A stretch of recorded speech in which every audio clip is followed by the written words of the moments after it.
Hay momentos en el entrenamiento donde tú estás sofocado, donde ya no puedes más, que del esfuerzo quieres vomitar. Cruzamos el glaciar del Khumbu, que es la primera parte hacia ir a la cumbre del Everest. Peligrosísimo, es donde más montañistas mueren. Seguía paso a paso, concentrado. Yo no me preparé 6 meses o un año para escalar el Everest.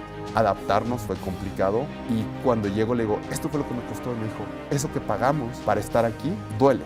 Intento levantarme todos los días y vivir nuevas experiencias, aprender cosas nuevas. Intento subir una montaña. Un ser humano de alto rendimiento necesita el valor de la adaptación. Tener la capacidad de transformarte y volver a tomar tu estado original.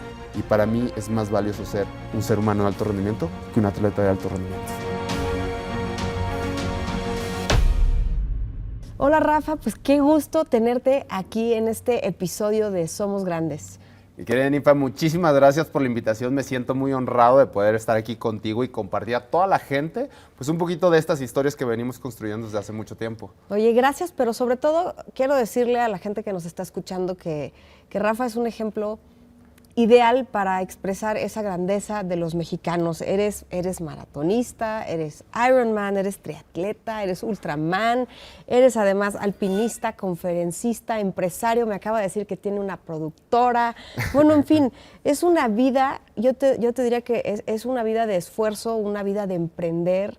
Y pues de lo que se trata aquí es de que platiquemos justamente de esa vida de emprendimiento.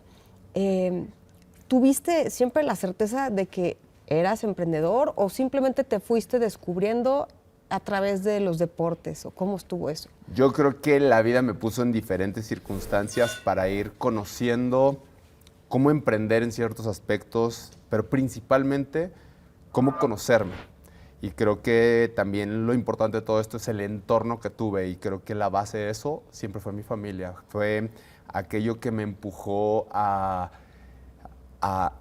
ser como el MacGyver de la vida, ¿no? Con poco o mucho construías algo y ahí es donde se forma el principal emprendimiento de vida. Ay, qué bonito eso. Qué bonito que tengas esa claridad para expresarlo, porque no todos tenemos esa facilidad. Pero quisiera comenzar por el principio, porque quizá algunas de las personas que están viendo no sepan de tu historia. Cuéntanos, estás a punto de hacer una nueva competencia con causa. Entiendo que es para niños que necesitan una prótesis ocular y quisiera entender cómo se te ocurrió esta nueva idea, porque ya me imagino que has hecho muchas otras competencias que te las puedo enlistar aquí, de las cuales todos los mexicanos nos sentimos orgullosos, pero ¿cómo te llegó esta idea de hacerlo con causa y visibilizar qué? Bueno, creo que tengo que iniciar desde el punto para poner a la gente en contexto. Yo soy un mexicano, me gusta decirlo así, soy mexicano de 35 años, un chavo rucazo, apasionado de la vida, y tú muy bien me describiste lo que me dedico en los deportes y en mi ámbito profesional, pero creo que una de mis principales profesiones es faltarle el respeto a la vida. Y lo digo en el mejor de los sentidos, porque para mí faltarle el respeto a la vida es como romper los paradigmas que la sociedad te establece o que incluso nos establecemos de manera personal. Entonces, platicando este contexto, yo pierdo la vista a los 18 años, yo soy sobreviviente de cáncer 2 veces, a los 5 años tengo un retinoblastoma bilateral, es decir, cáncer en las 2 retinas de mis ojos, y a los 18 años, a pesar de que durante 13 años vi perfectamente bien y tuve una vida 100% normal, a los 18 años vuelvo a enfrentarme a esta enfermedad y me roba mi ojo izquierdo, mis 2 ojos son prótesis, así es que desde el 6 de noviembre del 2006 me quedo ciego para el resto de mi vida. El deporte para mí se vuelve algo indispensable, algo fundamental, como mi gasolina de todos los días, porque mientras yo practicaba un deporte que yo le denominaba mis famosos 5 minutos, sí, pues esas emociones y pensamientos negativos se disipaban. Entonces, me sostuve mucho el deporte para seguir adelante. Esto como entre paréntesis de que al final del día en estos procesos de los cuales estoy platicando, pues vienes por temas de inseguridades, por temas de bullying, por temas de buscar ser accesible al mundo, etc. Entonces, lo que hago actualmente deportivamente para mí tiene que tener una intención más allá de cruzar una meta, de poner un récord, un tiempo, alcanzar la cima de la montaña más alta del mundo, que tenga una intención, hacer visible cosas que muchas veces no tienen tanta visibilidad y que si hoy también las redes sociales nos dan esas herramientas, pues yo encantado. Yo siempre digo, yo pongo la voluntad, las piernas y la cabeza y que el resto, que las personas pongan el resto. Oye, qué padre eso que dices. Y quisiera preguntarte, ¿tú crees que la intención es un motor para las personas? Sí, sí, por supuesto. Creo que no hacemos nada sin una intención, pero no solamente se trata de tener una intención, sino de cómo ante esa intención te preparas, aprendes, preguntas, escuchas, observas para ir llevando los procesos adecuados. Yo siempre lo digo como en mis conferencias, no hay nada más peligroso que un pentonto entusiasmado, ¿no? Entonces, yo creo que sí, o sea, todo nace de una intención, todo nace de un motor, todo nace de un sueño. Pero hay un paso extra, me imagino que es ese en donde tomas acción. ¿Dónde se quedan las personas? O sea, ¿dónde está esa división? O quizá en tus viajes, en todas las personas que has conocido en este trayecto, ¿dónde está ese umbral entre las personas que sí transitan de esa intención a la acción y hacen eso de prepararse, de estudiar, de ir construyendo hacia la intención? Porque no todas tienen. ¿Dónde está eso? ¿Qué has observado tú en tu camino por la vida? A ver, creo que hay como varios puntos muy importantes. No solamente basta de un sueño y de una intención, también hay que considerar estos contextos que a veces nos rodean. No todos tenemos las mismas oportunidades en la vida y yo no soy esta persona que dice, sí, échale ganas, todos podemos, sí, todos tenemos las mismas oportunidades en la vida. No, porque los puntos geográficos, la educación, los aprendizajes, la experiencia, el hecho de tener papá, no tener papá, haber vivido con tus abuelos, etc., marcan mucho y determinan mucho lo que son los alcances o las posibilidades. Lo que sí creo es que cada quien en su realidad puede crear herramientas para labrar un camino. Parto de esa premisa. Número 2, creo que después de todo esto tiene mucho que ver con quién te rodeas, tu entorno, amigos, familia, que son estos impulsores. Y a mí también me gusta mucho decir esto. Puedes tener N cantidad de impulsores en la vida, personas que te estén alentando diciendo, pero si tú también no tienes la determinación de pagar un precio, de tener la voluntad, de levantarte temprano, de estudiar, de buscar herramientas, de lo que sea, para encaminarte a esos procesos, si tú no tienes esa voluntad, esa determinación, las cosas no suceden, por mucho empuje que tengas detrás. Eso, esa voluntad, ¿naces con ella o la vas desarrollando? Porque me imagino que después de tu operación tú llegaste a tu casa y sentiste pues muchas cosas en ese momento que tenían que ver, no sé, quizá con desesperanza, quizá con frustración. ¿En dónde es que la voluntad prevaleció? Yo me gusta ser muy puntual con esto, es que creo que yo me siento una persona muy afortunada por el entorno en el que crecí, con mi familia. Creo que como muchas familias mexicanas, a veces nos vemos en cuestiones de adversidades o económicas o de pareja o sociales o de todo, y pues nosotros no estuvimos ajenos a vivir esas circunstancias, ¿no? Sí. Pero yo en casa, jamás de papá o de mamá, yo jamás escuché un no se puede. Sí. Yo siempre me di cuenta, siempre veía que mamá y papá lo intentaban y si las cosas no funcionaban, lo intentaban y trabajaban, pero encontraban los medios y si las cosas no sucedían, reviraban el camino, daban un golpe de timón y se iban hacia otros lados. Claro. Entonces, creo que cuando yo me quedo ciego, después de darme cuenta de todos los esfuerzos para que mis papás me tuvieran ahí, me hubieran mantenido en vida, aunque me hubiera quedado ciego, es que Rafa, levántate e inténtalo. Tienes dos claros ejemplos. Además, para mí era un compromiso muy grande con ellos porque todo el amor y todo el esfuerzo sería como echarlo a la basura si yo me hubiera quedado como un ciego de closet. ¿Y a qué me refiero con un ciego de closet? Encerrado entre cuatro paredes. Ay, qué bonito eso que dices, ese compromiso con tus papás, digamos, pues, de estar a la altura de lo que ellos ya te habían mostrado en su carácter, en su persona. Y yo te he escuchado decir también que de hecho, platicábamos antes de entrar, decíamos tú y yo que hoy se han normalizado, y qué bueno, las herramientas que uno utiliza para construir su carácter, para construir su persona. Te he escuchado decir que el deporte era como tu psicólogo. O sea, ¿de qué manera te ayudó a entender tus límites, a vivir al máximo? ¿O cómo es que es curioso porque yo solo tengo la experiencia pues de estar en un salón hablando con otra persona, Claro. pero ¿cómo se convirtió el deporte en un psicólogo para ti? Ninfa, acabas de tocar, o sea, y voy a partir también de esto, de algo que acabas de decir, increíble, de conocer tus límites. Y eso es maravilloso y fundamental, Sí. porque generalmente, a mí en lo personal no me gusta esta comunicación de no hay límites en la vida. No, sí hay límites. Claro que y los entender hay. los límites es muy importante. Sí. Por ejemplo, entender los límites, para mí, mi límite muy puntual es no ver. Yo no veo. Sí. Y no veo con los ojos de corazón. No, yo no veo. ¿Sí? Y cuando tú entiendes tus límites, esto te da la capacidad de direccionar tu camino hacia otros lados. Ay, sí. Y eso te da una perspectiva diferente, una visión diferente de lo que puedes encontrar, e incluso muchas veces más maravilloso de lo que habías anhelado, de lo que habías presupuestado en tu futuro.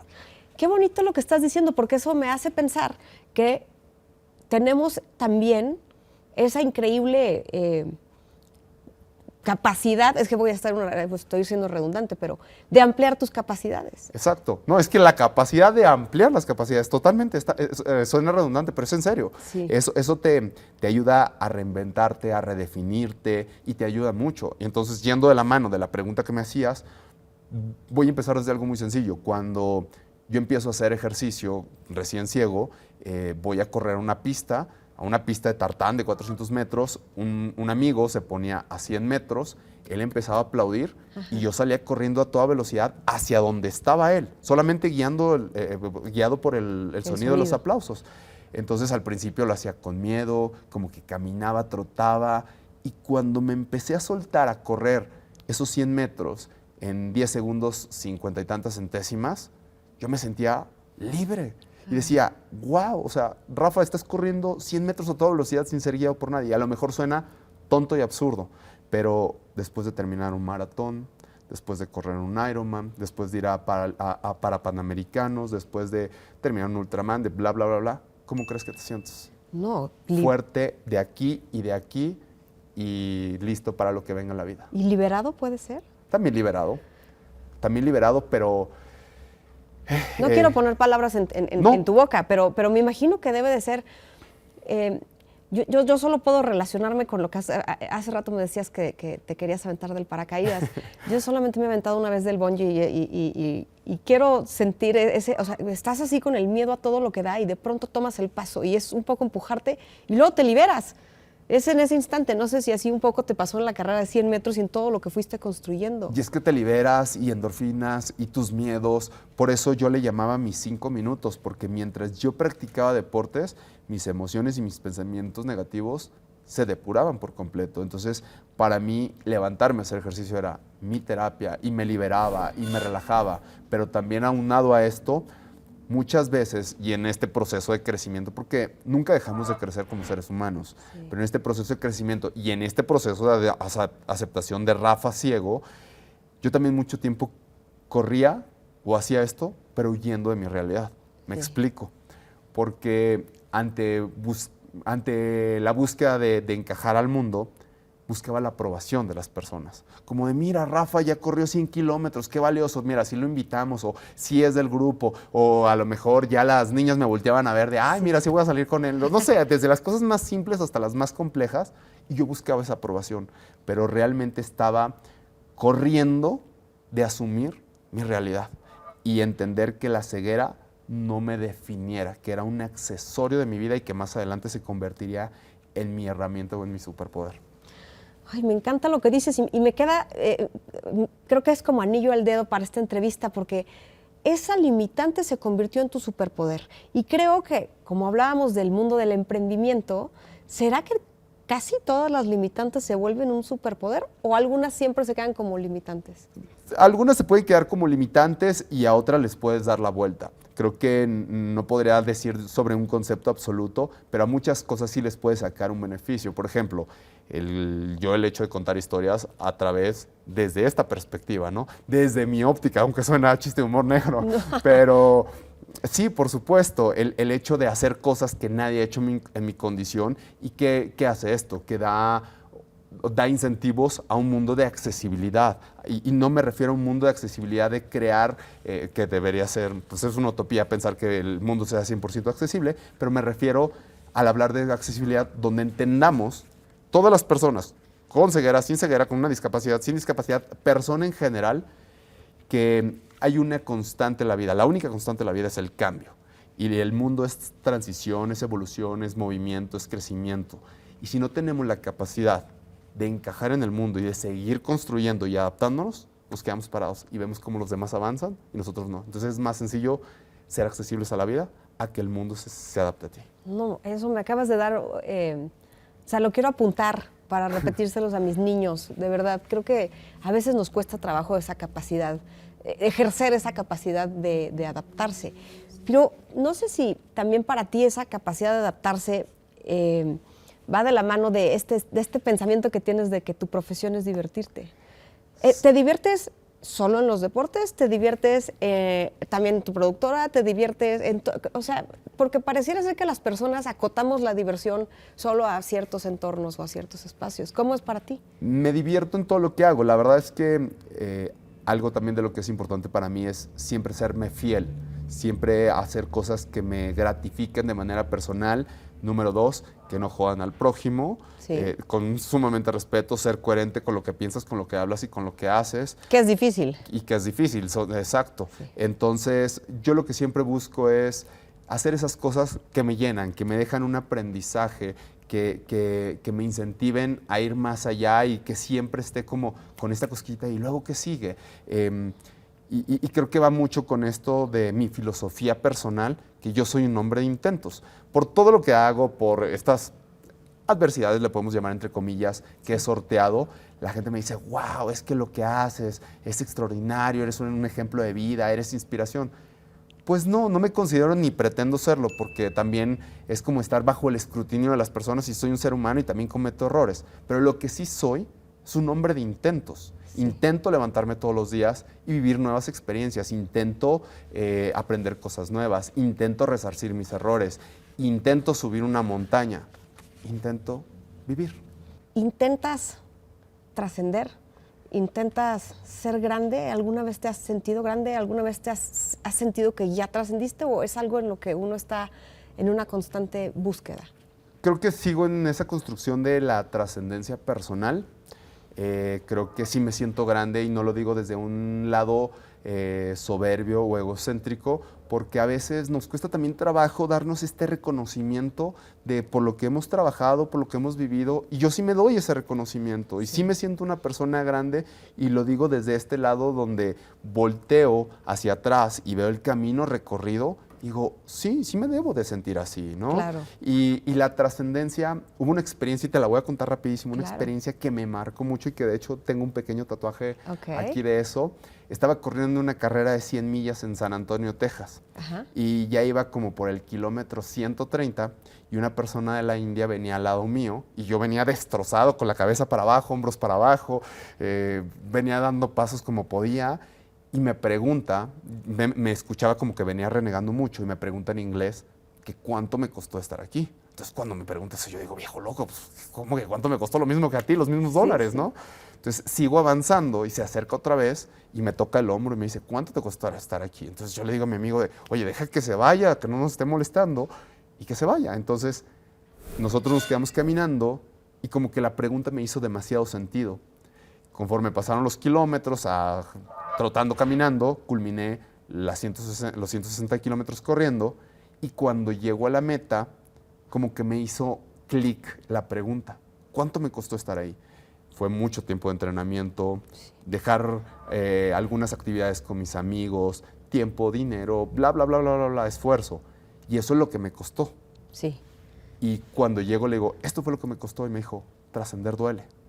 A veces eso que pagamos para estar aquí duele, trascender duele. Entonces me puse en sánscrito Dukkha Jivakoti, que quiere decir trascender duele. Entonces, para mí, la búsqueda de esa trascendencia es el trabajo duro y estar en el punto en el cual me siento alineado conmigo mismo. Y trascender no quiere decir que seas mejor o peor que los demás, que estás en coherencia con lo que estás buscando en el camino de tu vida. Wow, no, me dejas, mi cerebro está revolucionado, porque sí, trascender, claro que duele, y estar en coherencia es difícil. Totalmente. Sin embargo, lo tenemos que intentar y supongo que es parte de tu tatuaje. Sí. Cada intento estás un poco más cerca, a pesar de que puede culminar en frustración total el intento. Buen fracaso. Sí. Y ese intento a lo mejor no se culmina y no es, y lo intento 2, 3 veces y ahí no es, y no se puede, y no se puede. Y a lo mejor me regreso a esta premisa de hace rato. Encontré mi límite. Pero bueno, al menos lo intenté. Nadie que intenta algo no se lleva ningún aprendizaje y direcciono mi camino hacia otro lado. Pero lo intentas. Y ese intentar te vuelve... Tú eres un atleta de alto rendimiento y no sé bien cómo se define el alto rendimiento, pero para las personas normales como nosotros, o sea, hablas de 160 kilómetros y a mí me mareo nada más de pensarlo.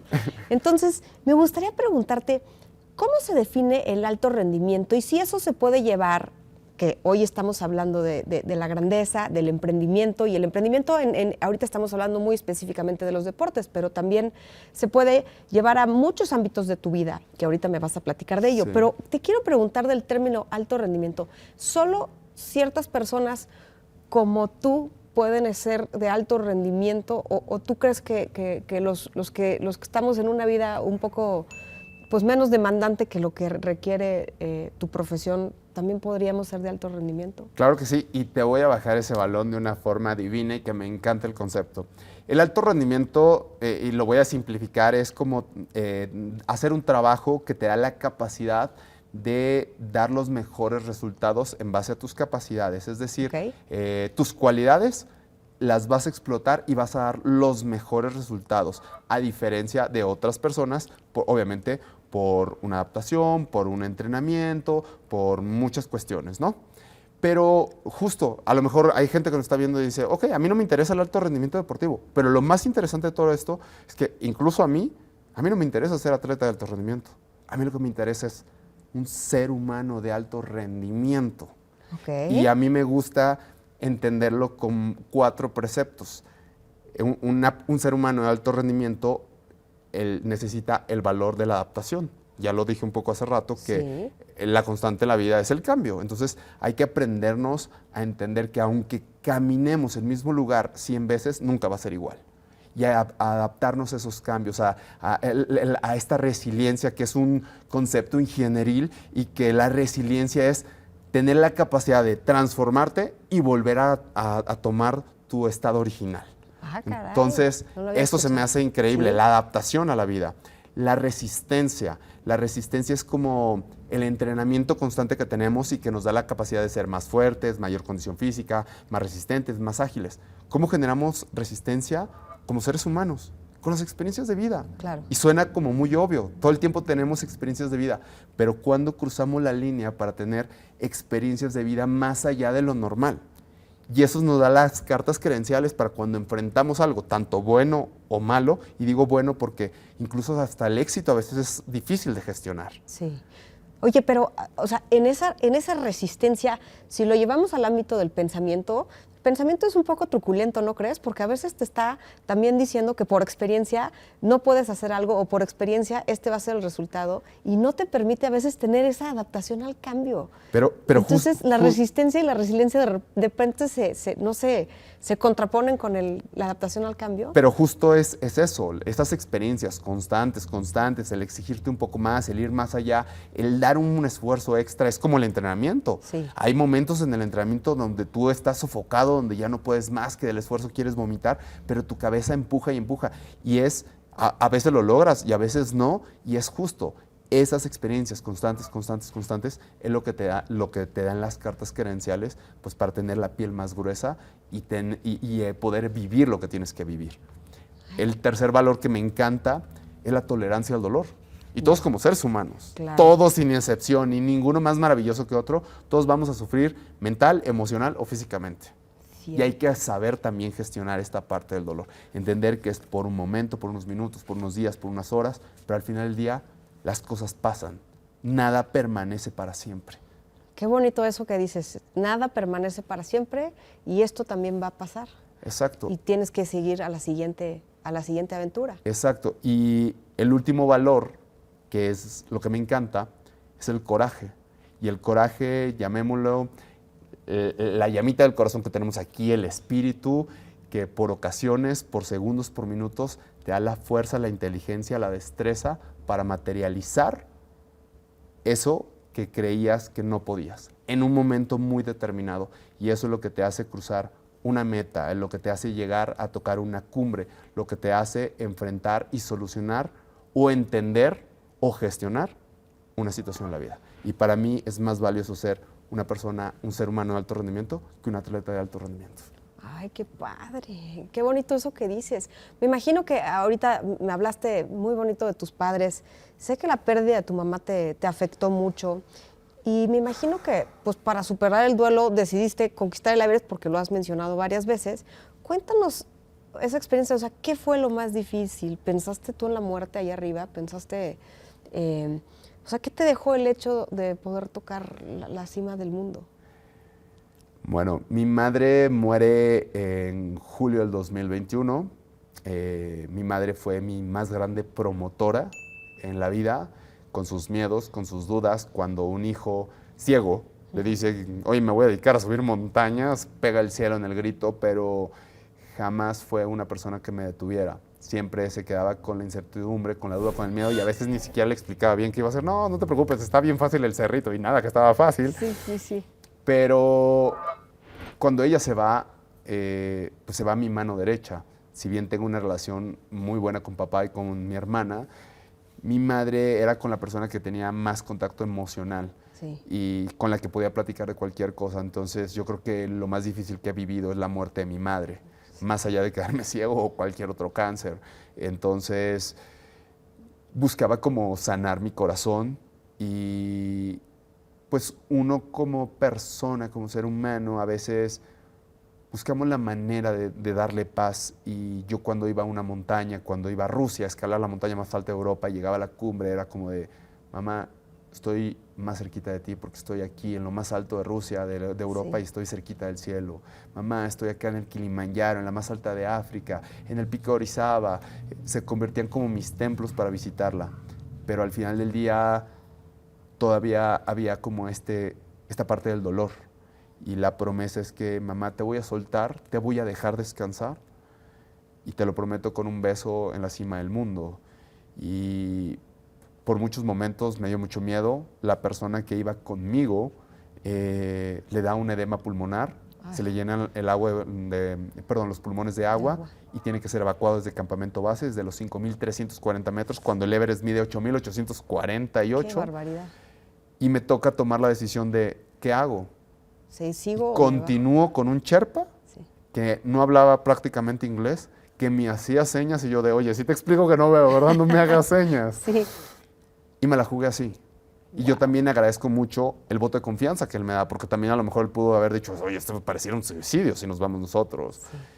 Y fue complicado, adaptarnos fue complicado, pero creo que, repito, es mi mejor valor en la vida, la capacidad de adaptarme. Cruzamos el glaciar del Khumbu, que es la primera parte hacia ir a la cumbre del Everest, peligrosísimo, es donde más montañistas mueren. Seguía paso a paso, concentrado. Al final del día no estaba ahí por obra de la casualidad, porque no estaba improvisando, lo había hecho muchas veces, lo había practicado y también lo he dicho varias ocasiones. Yo no me preparé 6 meses o un año para escalar el Everest, me preparé una vida. Todas las experiencias, todo lo que viví, todo lo que mamá y papá me enseñaron, fue para, hijo, te estamos preparando para el Everest y para la vida. Wow. Así es que poder haber llegado a la cumbre solamente fue despedirme de ella, ya no desde el dolor, sino desde el amor, y decirle gracias porque me preparaste para la vida, para las montañas de la vida, no las de roca y de hielo, sino para las de la vida. Así es que el 23 de mayo a las 6:33 de la mañana que hice cumbre, me pude despedir de ella. Qué hermoso eso que nos compartes, porque quizá, no sé si te has dado cuenta que no solamente te preparó a ti tu mamá, pero tú a través de esta historia nos estás preparando a todos. Entonces creo que se vuelve expansiva ese aprendizaje y sobre todo esa reflexión que haces con tanta puntualidad. Qué bonito ser expansivo. Ahorita estaba pensando, haces puras actividades que en realidad pareciera ser que son individuales, pero creo que ahorita que me decías del Sherpa, digo, qué belleza aprender así a trabajar en equipo tan íntimamente con alguien y tan íntimamente con tu madre que te dio eso hasta arriba, me imagino que para el trayecto de bajada también fue durísimo. Sí. Y el trabajo en equipo, ¿qué significa para ti en este camino de la vida? O sea, ¿cómo te has ido rodeando de otros que van sumando y de otros que me imagino que te siguen impulsando? Pues he tenido la fortuna de conocer personas, a mí siempre me gusta decir esto, que somos más los buenos que los malos, Sí. porque a ver, no dejemos en el panorama que sí hay gente buena y que hay gente mala, y hay de las dos, ¿no? La vida tiene todos sus contrastes en todas sus connotaciones, Sí. pero he tenido la fortuna de conocer gente muy buena en mi vida con la que he hecho un gran trabajo en equipo y es congeniar diferentes formas de pensar, de sentir, y no se trata de quién tiene la razón, sino de llegar a un punto medio, de negociar, de toda esta parte. Me voy a ir a otra experiencia súper bonita. Había corrido 100 kilómetros por el desierto del Sahara y al día siguiente subíamos la montaña más alta del norte de África, el Tubcal, y cuando estaba subiendo con unos españoles, casi al llegar a la cumbre, paro a dos chavos que iban conmigo, uno de 23 y uno de 29, y le digo a Rubén, oye Rubén, ¿qué estás viendo enfrente de ti? Descríbeme el paisaje. Entonces Rubén me empieza a describir la cordillera de las montañas, cuántas eran, cómo se veían los colores, etc. Y le digo a Dani, al más chico, Dani, ¿qué ves enfrente de ti? Y me dice, ¿el mismo paisaje? Le digo, sí. Y él como que se enfoca más en cómo se difuminaban, en las distancias, en las texturas. Y después les dije, les voy a decir cómo yo veo lo que estoy enfrente, lo que está enfrente de mí. Y obviamente es lo que construían mis sentidos y mi cabeza.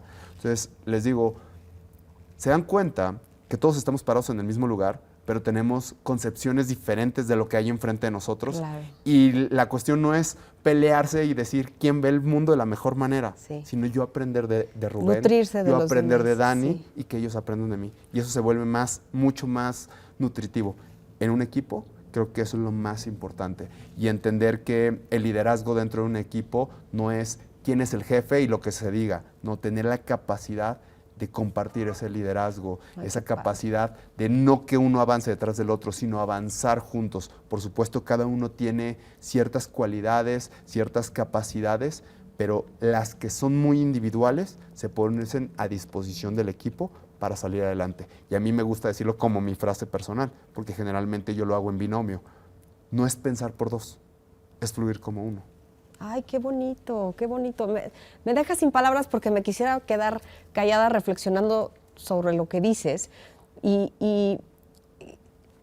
sea, quiero preguntarte, tienes una facilidad enorme para explicar ideas complejas. Y eso no es fácil encontrarte gente que te pueda, que te quedes así escuchando 3 minutos una respuesta y digas, claro, tienes razón, sí es cierto, yo también lo siento.